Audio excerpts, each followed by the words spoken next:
Viewers, welcome to my channel readers club with Smita. आज हम Napoleon Hill का book practical step to think and grow rich book का 11 chapter का 6 part पढ़ने जा रहे हैं। लोग 40 से पहले क्यों सफल नहीं हो पाते। विनाशकारी तालमेल। भावनाएं जिनमें सेक्स, प्रेम और रोमांस शामिल है, मानसिक अवस्थाएं हैं। प्रकृति ने हमें मानसिक केमिस्ट्री प्रदान की है जो उसी तरह से काम करती है जिस तरह पदार्थ के केमिस्ट्री सिद्धांत काम करते हैं।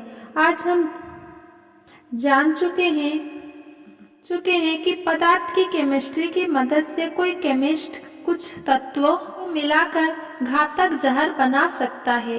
हालांकि इनमें से एक भी तत्व सही मात्रा से हानिकारक नहीं होता। इसी तरह भावनाओं को भी इस तरह मिलाया जा सकता है कि वे घातक जहर बन जाए। मिसाल के तौर पर, जब सेक्स और ईर्ष्या की भावनाएं आपस में मिलती है तो वे इंसान को बहसी दरिंदे में बदल सकती है।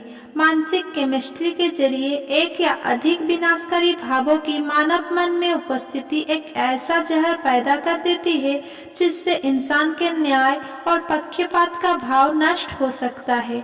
अति वाले प्रकरण में मन में इन भावनाओं की किसी तालमेल की उपस्थिति इंसान के विवेक को नष्ट कर सकती है। कृत्रिम मानसिक उद्दीपनों का इस्तेमाल। इतिहास में ऐसे लोगों के ढेरों उदाहरण हैं जिन्होंने शराब या नशीली दवाओं और जैसे कृत्रिम मानसिक उद्दीपनों का उपयोग करके परिणाम हासिल किए। एडगर एलन पो ने द रिवेन शराब के नशों में लिखे ऐसे सपने देखते हुए लिखे जो किसी इंसान ने इससे पहले कभी देखने का साहस नहीं किया था। जेम्स व्हिटकम्प राइले ने अपना सर्वश्रेष्ठ लेखन शराब के नशे में ही किया।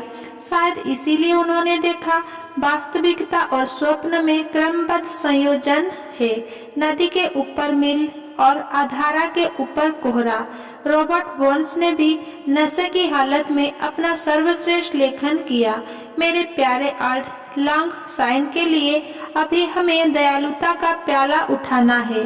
ओल्ड लॉन्ग साइन के लिए याद रखें, ऐसे कई लोग ने अंत में खुद को नष्ट कर लिया।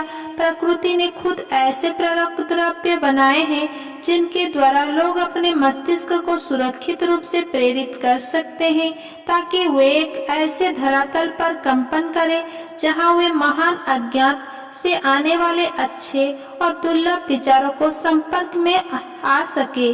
प्रकृति के प्रेरक द्रव्यों का कोई संतोषजनक विकल्प आज तक नहीं खोजा गया है। लोग 40 से पहले कम सफल क्यों होते हैं। 25,000 से ज्यादा लोगों का विश्लेषण करने के बाद मेरा निष्कर्ष ये है कि लोग बेहद सफल होते हैं। वे 40 साल से कम उम्र में शायद ही कभी ऐसा कर पाते हैं और अक्सर वे तब तक अपनी सही गति में नहीं आते जब तक कि वे 50 से ऊपर ना निकल जाएं। आम आदमी के लिए सृजन की सबसे महान क्षमता 40 से 60 के बीच होती है। ये तथ्य इतना आश्चर्यजनक था कि मैं इसके कारणों का ज्यादा सावधानी से अध्ययन करने के लिए प्रेरित हुआ और मैंने 12 साल से ज्यादा समय तक इसकी जांच की। इस अध्ययन से यह तथ्य उजागर हुआ कि अधिकांश लोग के 40 से 50 साल की उम्र से पहले सफल ना होने का सबसे अहम कारण दरअसल यह प्रवृत्ति है कि वे सेक्स के भावों की शारीरिक अभिव्यक्ति में अधिक संलग्न रहते हैं। ज्यादातर लोग कभी यह नहीं सीख पाते कि यौन आकांक्षा की अन्य संभावनाएं भी है जिनका महत्व इसके शारीरिक अभिव्यक्ति से बढ़कर है।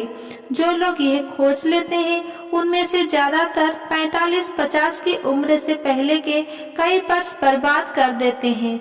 जब सेक्स ऊर्जा शिखर पर होती है, उल्लेखनीय उपलब्धि आमतौर पर इसके बाद ही मिलती है। अमेरिकी उद्योगपतियों और फाइनेंस की जीवनी इन प्रमाणों से भरी है कि 40 से 60 के बीच की अवधि सबसे उत्पादक उम्र होती है। जहां 3 उदाहरण है। हेनरी फोर्ड तब तक सचमुच सफल नहीं हुए जब तक कि उन्होंने 40 पार नहीं कर लिया। एंड्रयू कार्नेगी 40 से आगे निकल चुके थे तब कहीं जाकर उन्हें उनके प्रयासों का फल मिला। जेम्स जे हिल 40 साल की उम्र में भी टेलीग्राफ चला रहे थे। उनका विराट उपलब्धियां उस उम्र के बाद आई। कई लोग 40 साल की उम्र तक और इसके बाद भी यौन ऊर्जा का लगातार अपव्यय करते रहते हैं, जिसका बेहतर मांगों में इस्तेमाल किया जा सकता था। उनका श्रेष्ठ और ज्यादा सशक्त भाव हवाओं में यूं ही बिखरा दिए जाते हैं। 30 से 40 के बीच की उम्र में इंसान सेक्स रूपांतरण की कला को समझना शुरू करता है। अगर वो कभी सीखे तो यह खोज आमतौर पर संयोगवश होती है और आमतौर पर जो इंसान इसे खोजता है वो इसके बारे में पूरी तरह अनजान होता है। उसे देख सकता है कि सफलता की उसकी शक्तियां 35-40 साल के आसपास बढ़ गई है, परंतु अधिकांश प्रकरण में उसे इस परिवर्तन का कारण पता नहीं होता। अधिकांश प्रकरण में उसे प्रकृति 30 और 40 के बीच की उम्र में इंसान में प्रेम और सेक्स के भावों में संयोजन शुरू कर देती है, ताकि वो इन प्रबल शक्तियों से मदद हासिल कर सके और साझे कर्म के उद्दीपन के रूप में उनका इस्तेमाल कर सके। इससे उन लोगों को प्रोत्साहित होना चाहिए जो 40 साल की उम्र से पहले सफल होने से नाकाम रहते हैं, और उन लोगों को भी जो 40 की उम्र के आसपास बुढ़ापे के आगमन से डर जाते हैं। इंसान को इस उम्र से डरने और कांपने की जरूरत नहीं है। उसे तो आशा और उत्सुक उम्मीद लेकर इस पड़ाव पर जाना चाहिए। सेक्स में अति संलग्नता। सेक्स की आदत में असंयम भी उतना ही हानिकारक है जितना कि शराब और खान पान की आदतों में असंयम। हम प्रथम विश्व युद्ध के बाद शुरू हुए जिस युग में रहते हैं उसमें सेक्स की आदतों में असंयम आम है। अति संलग्नता की यह आदत ही शायद वो कारण है जिसकी वजह से संसार में महान लीडरों की कमी है। सृजनात्मक कल्पना की शक्तियों को बर्बाद करते समय कोई भी उनका लाभ नहीं ले सकता। इंसान पृथ्वी का एकमात्र प्राणी है जो इस संबंध में प्रकृति के उद्देश्य की अवहेलना करता है। हर अन्य जीवन सेक्स से संयमित रहता है और प्रकृति के नियमों और उद्देश्य के तालमेल में होता है। हर अन्य प्राणी सेक्स के आह्वान पर केवल मौसम में ही प्रतिक्रिया करता है। दूसरी तरफ इंसान में सदाबहार मौसम घोषित करने की प्रवृत्ति होती है। हर समझदार इंसान जानता है कि शराब और नशीले पदार्थों के जरिए अत्यधिक उद्दीपन असंयम का एक ऐसा प्रकार है जो शरीर के महत्वपूर्ण अंगों को नष्ट कर देता है, जिनमें मस्तिष्क शामिल है।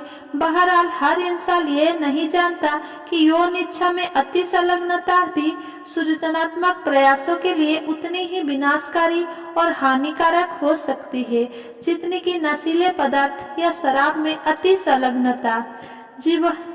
जीनियस बनने के बजाय प्रबल यौन इच्छाओं की वजह से बहुत सारे लोग अधोगामी मार्ग पर चले जाते हैं। इस भारी शक्ति की गलत समझ और दुरुपयोग के कारण वे खुद को निचले प्राणियों के स्तर तक ले जाते हैं।